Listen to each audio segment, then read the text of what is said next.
Les een oefening 1. Iki omah.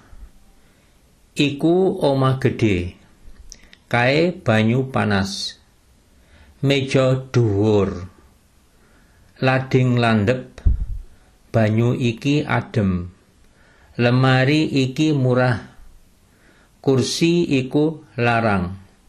Aku tuku lading. Kowe duwe lemari gedhe. Dheweke menyang omah.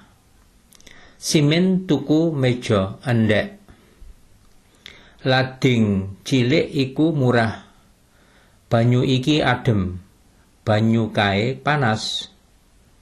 Aku duwe meja cilik. Les 1 oefening 2. Punika toya. Toya punika asrep. Kursi ageng. Griya alit punika. Lemantun punika awis. Punika lading landhep. Lading landhep punika. Wit ageng punika. Kula tumbas meja landhep.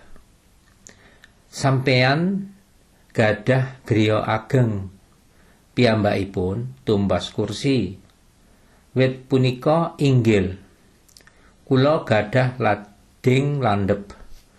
Punika toya asrep. Punika toya benter.